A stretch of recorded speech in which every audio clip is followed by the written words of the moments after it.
사도행전 22장 30절부터 23장 5절까지의 말씀 다 같이 합독하겠습니다. 시작. 이튿날 천부장은 유대인들이 무슨 일로 그를 고발하는지 진상을 알고자 하여 그 결박을 풀고 명하여 제사장들과 온 공회를 모으고 바울을 데리고 내려가서 그들 앞에 세우니라. 바울이 공회를 주목하여 이르되 여러분 형제들아, 오늘까지 나는 범사의 양심을 따라 하나님을 섬겼노라 하거늘 대제사장 아나니아가 바울 곁에 서 있는 사람들에게 그 입을 치라 명하니, 바울이 이르되 회칠한 담이여, 하나님이 너를 치시리로다. 내가 나를 율법대로 심판한다고 앉아서 율법을 어기고 나를 치라 하느냐 하니, 곁에 선 사람들이 말하되 하나님의 대제사장을 내가 욕하느냐. 바울이 이르되 형제들아, 나는 그가 대제사장인 줄 알지 못하였노라. 기록하였으되 너는 백성의 관리를 비방하지 말라 하였느니라 하더라. 아멘. 오늘 말씀은 이제 좀 간단하죠. 먼저 22장 30절에는 배경을 설명해 주고 있는데요. 바울이 이제 공식적인 변론의 자리에 지금 서게 된 것입니다. 보시면요, 천부장이 무슨 일로 바울을 고발하는지 진상을 알고자 하여 제사장들과 온 공회를 모으고 바울을 데리고 내려가서 그들 앞에 세우니라. 얼마나 공식적인 자리인지 아시겠죠? 온 공회를 모으고 제사장들을 다 모으고 바울을 그들 앞에 세웠는데, 여기서 세우다라는 단어는 법정 용어입니다. 그러니까 바울에게 그 전까지는 비공식적이었죠. 바울이 막 난리가 나는데 막 계단을 올라가다가 히브리 말로 그 사람들에게 변론을 하는데 그건 비공식적이고요. 그래서 막 소동이 일어났는데, 지금은 공식적인 재판석에서 바울 스스로 자신을 변론할 기회를 얻었습니다. 자, 바울이 이제 입을 떼서 한마디를 했어요. 한마디. 어떤 말을 했냐면, 나는 범사의 하나님을 양심을 따라 섬겼노라. 그게 한마디 끝이에요. 한마디 하고 지금 무슨 일이 벌어졌냐면, 2절에 보니까 대제사장 아나니아가 바울 곁에 선 사람들에게 명하여, 여기 명하여도 굉장히 공적인 용어죠. 대제사장의 권위를 사용해서 바울 옆에 선 사람들에게 명령이다, 쳐라 라고 한 거예요. 그 입을 쳐라. 그래서 바울이 약간 감정이 올라왔다가 그가 대제사장인 줄 알고 이제 수그러뜨리는 이 장면인데, 먼저 조금 이제 제가 설명을 좀 해드리면, 이게 법정에서 약간 감정이 올라오고 이게 기분이 격해지고 조금 이렇게 자기의 의견이 좀 피력되다 하다 보면 대제사장 아나니아처럼 소리 한번 지를 수 있잖아요. 그죠? 뭐 사형을 선고해라 뭐 이렇게 할 수도 있고, 조선시대라면 주리를 틀어라 뭐 이렇게 할 수 있잖아요. 그래서 이 대제사장이 한 이 한마디가 그렇게 큰 의미가 있나, 이런 의문을 이제 우리 성도님들 중에도 가질 수가 있는데, 제가 이 말씀에 좀 주목한 이유를 세 가지로 설명을 좀 오늘 하려고 합니다. 먼저 첫 번째, 그 입을 치라 라고 명한 이 대제사장 아나니아가 어떤 사람인가에 대한 이야기를 하려고 해요. 본절에 언급된 아나니아는 헤롯 아그리파 2세에 의해 지명되어 주 48년부터 59년까지 이스라엘의 대제사장으로 재임했던 자입니다.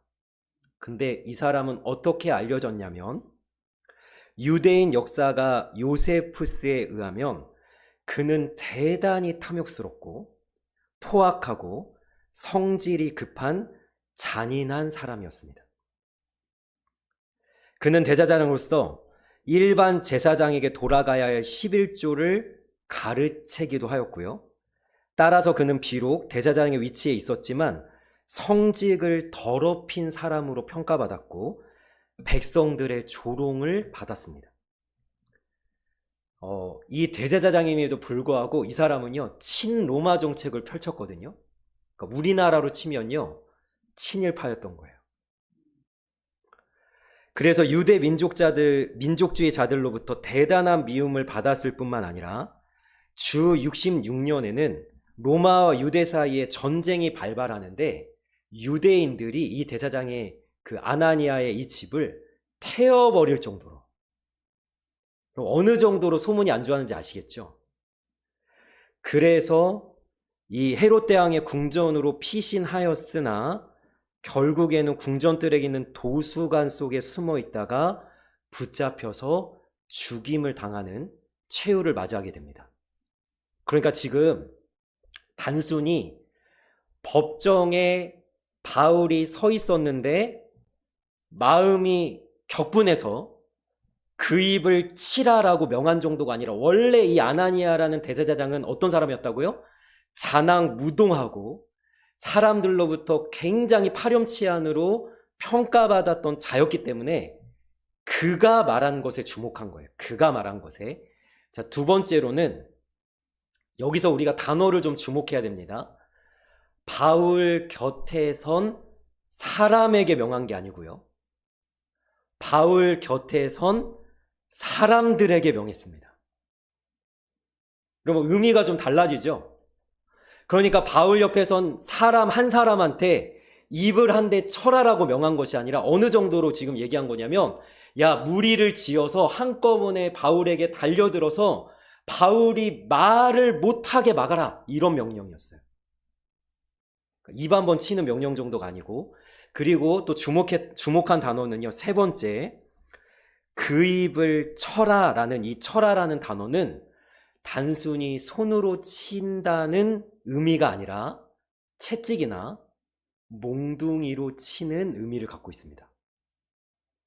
그러니까 이 말이 지금 얼마나 폭력적인지 지금 느껴지셔야 돼요. 왜 하필 입이냐면요, 유대인들에게 있어서 뺨이나 입을 때리는 행위는 사람의 인격을 모독하는 행위였습니다. 그러니까 대제사장 아나니아가 바울이 한마디 했잖아요. 지금 뭐 여러 말 한 거 한마디 했는데 사리도 따져보지 않고 즉각적으로 바울의 입을 치라고 명한 것은 자신의 결백을 주장하는 바울의 인격을 모독하려는 심산이었습니다. 그러니까 제가 이 말에 주목을 하고 그 다음에 제가 주목한 것은 뭐냐면 바울의 반응입니다. 바울의 반응. 바울이 지금 법정에서 공식적으로 변론을 하는데 누군가가 자기 입을 사람들에게 명해서 치라고 이야기했어요. 도구를 사용해서 폭력적으로 치라고 명했어요. 그러니까 바울이 처음에는요, 감정이 격해졌어요. 이제 좀 변론 좀 시작하려고 했더니 누군지 모르는데 저 사람이 감히 내 입을 치라고 해? 나를 모욕을 줘? 라고 해서, 이 심한 욕입니다. 유대인들에게. 회칠한 담이여, 네가 하나님의 율법을 지킨다고 하면서 율법을 어기고 내 입을 치라 명하느냐? 라고 이렇게 바울도 감정을 냈는데, 그 다음에 그 옆에 있는 대제사장 아나니아 옆에 있는 사람이 이렇게 얘기합니다. 당신이 하나님의 대제사장을 욕하느냐? 이렇게 얘기하니까 바울이 내가 대제사장인 줄 몰랐습니다. 하나님께서도 그의 권위를 인정하라고 하셨습니다. 라고 하면서 사과를 하는데요. 저는 이 바울의 태도를 좀 생각해 보려고 합니다. 제가 오늘 말씀의 제목을 믿음의 태도와 품격이라는 말씀의 제목을 제가 가지고 왔는데, 여러분, 믿음은요, 나의 태도를 만들어냅니다. 우리가 때때로 사람들하고 대화하면서, 사람들하고 관계 맺으면서, 아니면 인생을 살아가면서 어떤 일을 맞닥뜨리다 보면 이 대제사장 아나니아가 내 입을 치라 명한 것에 기분이 나쁘듯이 나의 감정이 올라오거나 나도 저 사람에게 한 소리 하고 싶거나 아니면 더 이상 내가 예수님을 믿는다는 이유로 참고 싶지 않은 순간을 우리가 맞이하게 돼요. 여러분 생각을 해보세요. 저 사람이 감정적으로 나오는데 그런 경우 있잖아요. 얼굴을 보면서 대면하지도 않았어요. 그 사람의 눈빛도 표정도 그 사람의 자세나 모습도 보이지 않지만 목소리만으로 그 사람의 감정이 전달될 때 있죠.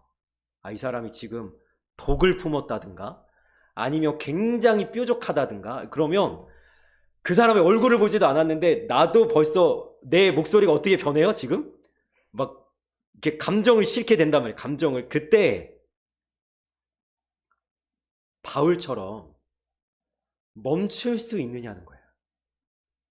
한번 내 감정을 거르고 내 마음을 한번 추스리고 그 참을인 3번이면 살인도 면한다라고 하는데 이 멈춰설 수 있냐는 거죠. 근데 제가 저의 인생을 가만히 이 말씀에 빗대서 한번 돌아보니까요. 죄송합니다. 저도 잘 멈추지 못했던 것 같아요. 상대방이 나에 대해서 굉장히 억울한 말을 하거나 내가 잘못하지도 않았는데 나를 잘못했다고 몰아가거나 아니면 내가 정말로 그것을 책임질 만한 일이 아닌데도 사람들이 막 여론을 조성해서 책임지라고 당신이 막 이거 물어내라고 막 이러면 우리가 막 이거 어떻게 해야 되죠? 우리도 울분이 나고 막 억울하고 감정이 올라올 때가 있어요.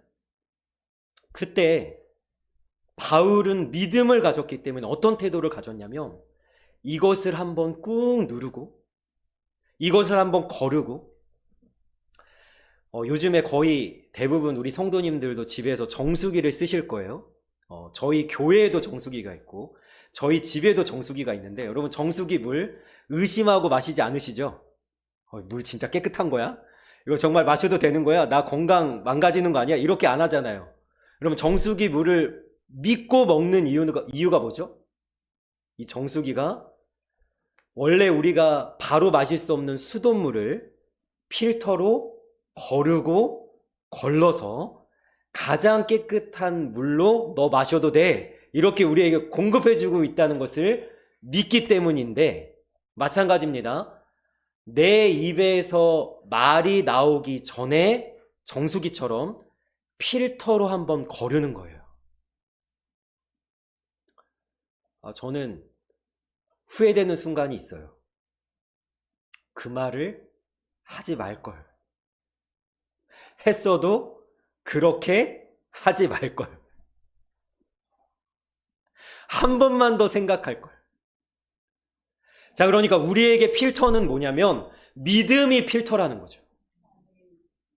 내가 예수님을 믿기 때문에 다른 사람들 같으면 벌써 자동차를 운전하다가 앞에서 갑자기 끼어들거나 사고가 일어날 뻔하면 벌써 입에서 막 튀어나오잖아요.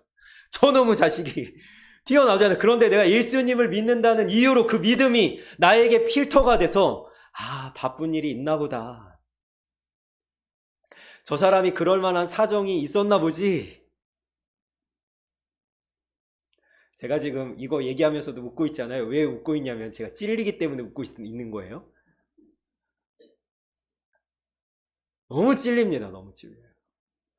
혹여라도 그 사람이 그렇게 했어도 내가 그 사람한테 맞대어 대응하는 것이 정당하더라도 누가 봐도 네가 먼저 낮췄잖아. 네가 먼저 그렇게 감정을 냈잖아. 우리 부부들끼리 그렇게 싸울 때 많잖아요. 네가 먼저 시작했잖아.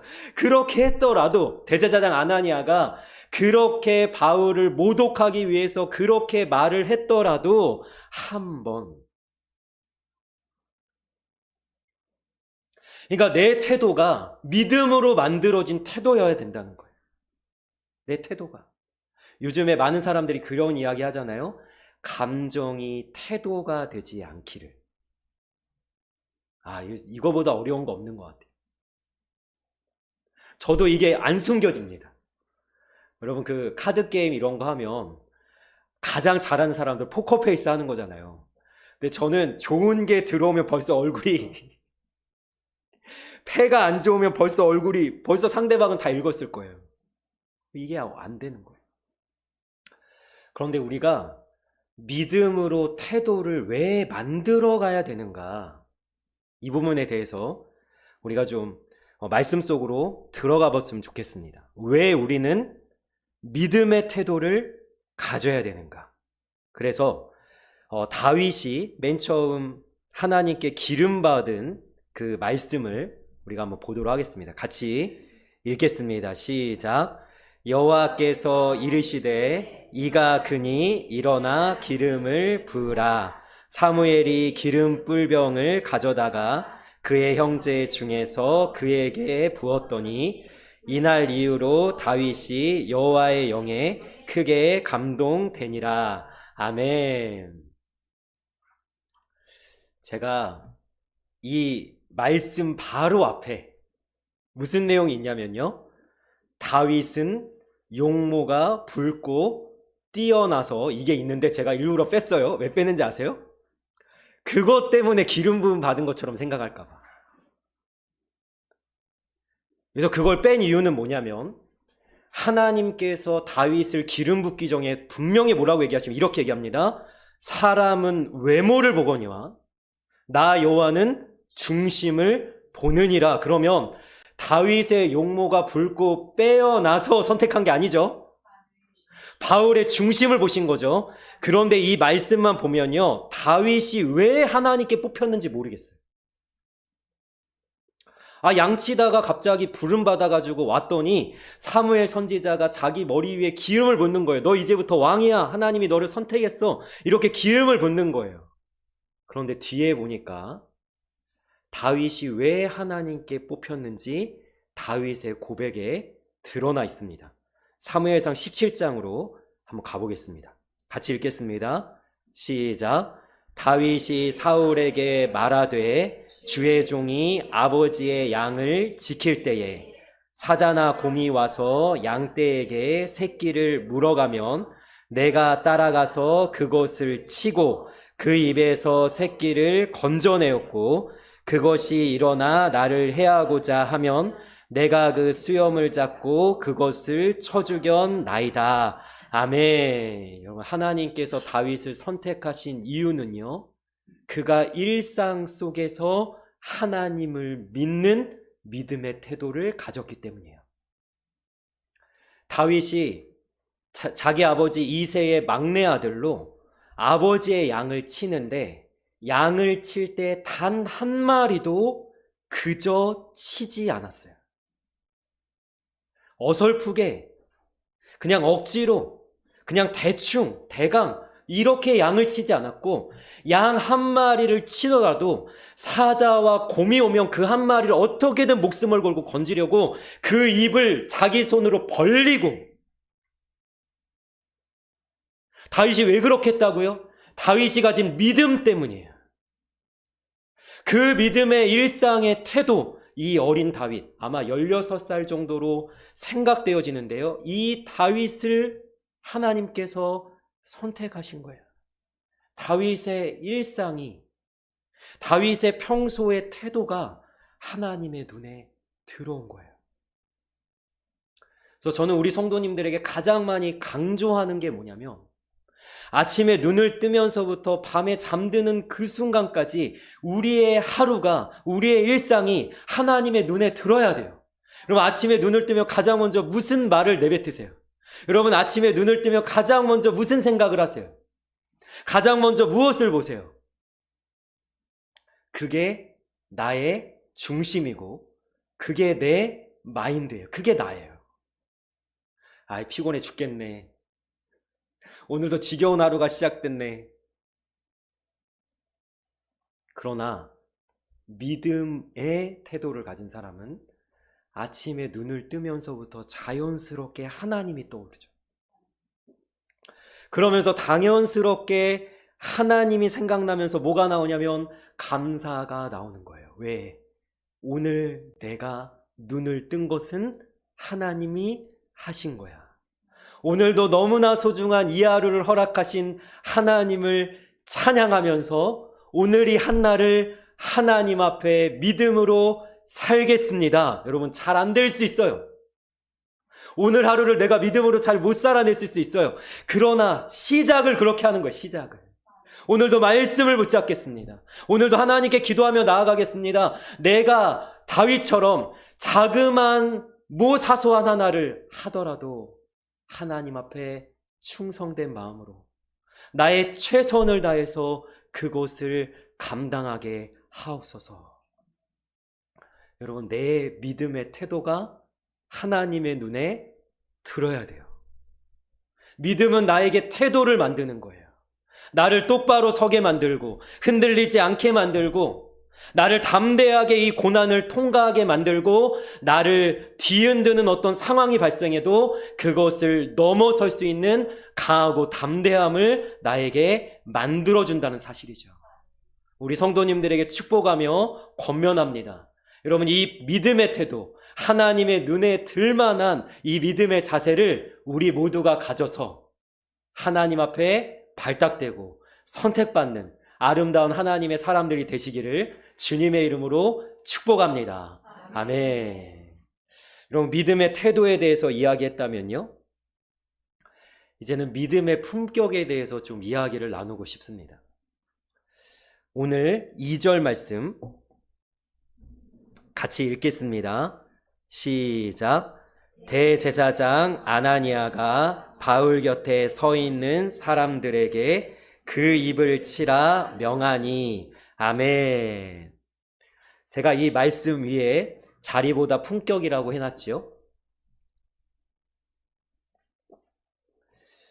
바울의 입을 치라고 명하는 자가 일개 성도거나 아니면 레위인이거나 아니면 어느 정도의 위치에 있던 사람이 아니라 정말 유대인들의 믿음을 가장 대표한다고 하는 단 하나밖에 없는 대제사장이,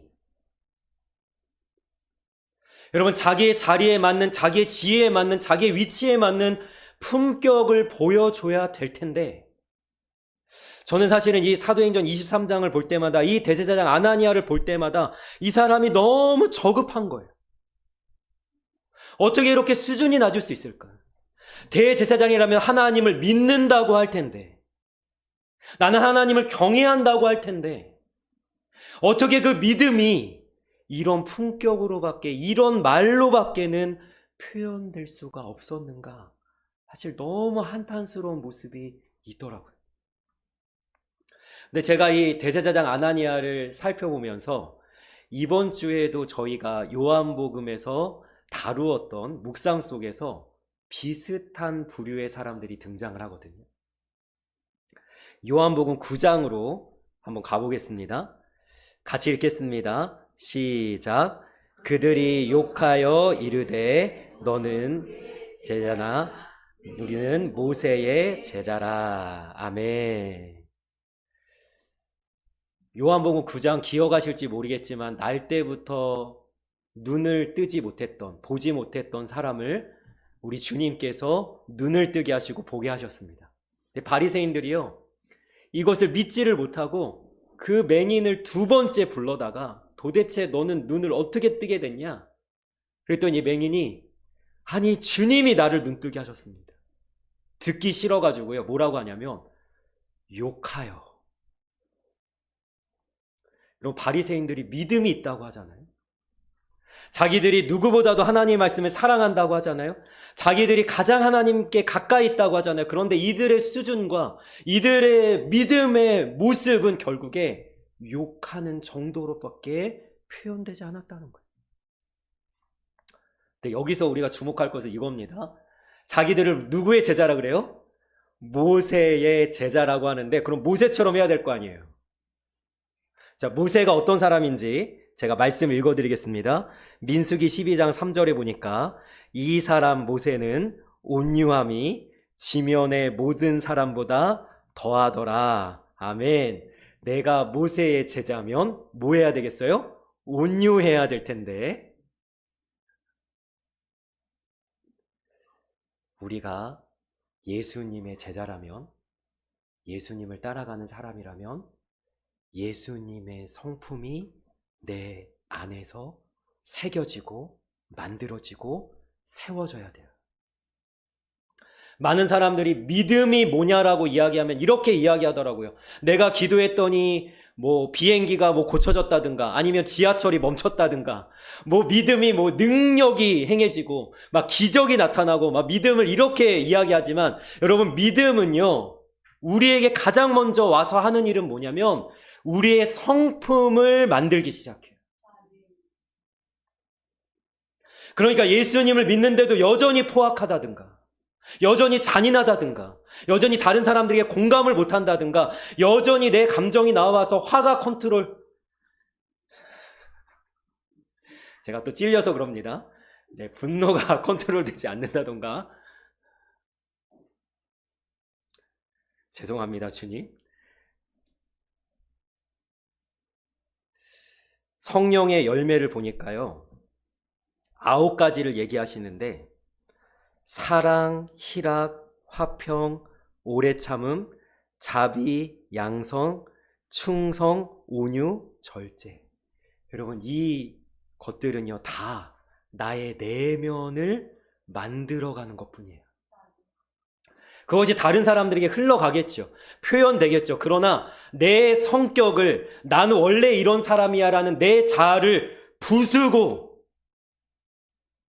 예수님의 마음과 예수님의 성품과 예수님의 품위를 나에게 세워서 나를 예수님을 닮은 모습으로 만들어가는 것이 믿음이 하는 일이라는 거예요. 나의 성품은 어떻습니까? 내가 가지고 있는 믿음의 품격, 다른 사람들이 볼 때에 아니면 하나님이 보실 때에 나는 어떠한 자로 여김을 받겠습니까? 오늘 말씀은 이 질문을 던지고 있는 거예요. 저는 우리 성도님들을 축복하며 권면합니다. 우리에게 주님을 믿는 믿음이 있기에, 우리에게 주님을 닮은 온유함이 가득하길 원하고, 주님의 성품이 나의 성품이 되어져서 주님을 닮은 모습을 드러내고 나타낼 수 있는 하나님의 사람들이 되시기를 주님의 이름으로 축복합니다. 아멘. 여러분, 바울이 멈출 수 있었던 이유가 있었어요. 그것은 뭐냐면요, 말씀이 생각났기 때문이에요. 자, 5절 말씀 같이 읽겠습니다. 시작. 바울이 이르되 형제들아, 나는 그가 대제사장인 줄 알지 못하였노라. 기록하였으되 너의 백성의 관리를 비방하지 말라 하였느니라 하더라. 아멘. 자, 바울도 감정이 올라왔었죠. 회칠한 담이요 막 이러면서 얘기하다가 바울의 머릿속에 딱 떠오르는 말씀이 있었어요. 여러분, 여기서 기록되었으되라는 이 말은 어떤 뜻이냐면 이때 당시에 바울 시대에는 신약 성경이 없습니다. 기록되었으되는 다 뭐예요? 구약 성경에서, 그것도 출애굽기 22장 28절 말씀이 바울이 늘 말씀을 가까이 하고 말씀을 사모했던 자였기 때문에 그 말씀이 딱 순간에 이 상황에 맞게 떠오른 거예요. 자, 제가 읽어드릴게요.